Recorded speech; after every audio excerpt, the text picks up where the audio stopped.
ज़रूरतमंद की मदद तो सभी करते हैं और सभी ने की भी होगी। किसी ज़रूरतमंद की मदद करना अच्छी बात है, लेकिन इस कहानी में जिस तरीके से मदद की है वो तरीका बहुत ही अच्छा है और दिल को छू ले ऐसा है। ये कौन सा तरीका है जानने के लिए आपको पढ़नी होगी ये कहानी।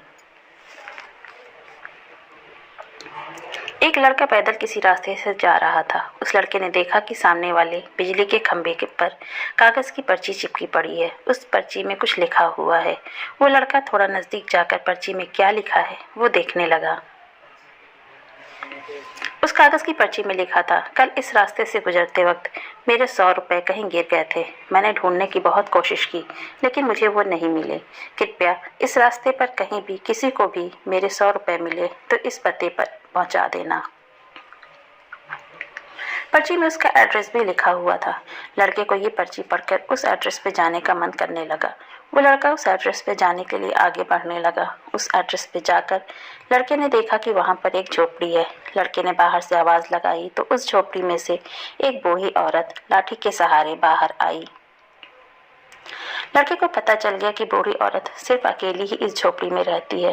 वो लड़के ने उस बूढ़ी औरत से कहा कि माँ जी, आपके 100 रुपये जो गिर गए थे वो मुझे मिले हैं, ये रहे आपके 100 रुपये। उस लड़के की बात सुनकर वो बूढ़ी औरत रोने लगती है और कहती है कि बेटा, अब तक करीब 15-20 लोग मुझे 100 रुपये देकर जा चुके हैं। बेटा, मुझे ठीक से दिखाई भी नहीं देता है और मुझे पढ़ना लिखना भी नहीं आता है। पता नहीं किसने मेरी ऐसी हालत देखकर मेरी मदद करने के लिए ऐसा किया। लड़के ने 100 रुपये रखने के लिए कहा, पर वो बूढ़ी औरत नहीं मानी। लड़के के बहुत आग्रह करने के बाद आखिर में वो बूढ़ी औरत मान जाती है, लेकिन वो उस लड़के से कहती है कि तुम जाते वक्त वो पर्ची वहाँ से फाड़ कर फेंक देना। मुझे पता नहीं कि किसने मेरे पे तरस खाकर ऐसा किया है। लड़के ने कहा, माँ जी, आप इस बात की फिक्र मत करना, मैं वो पर्ची फाड़ दूंगा। अब वो लड़का उस बूढ़ी औरत के घर से निकल जाता है।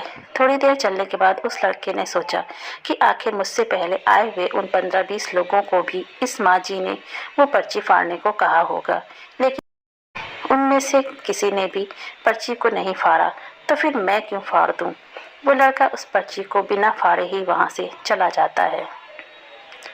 उस लड़के के मन में उस व्यक्ति के लिए बहुत ही आदर और सम्मान था जिसने ये तरीका ढूंढा था और इस ज़रूरतमंद बूढ़ी औरत की मदद की थी।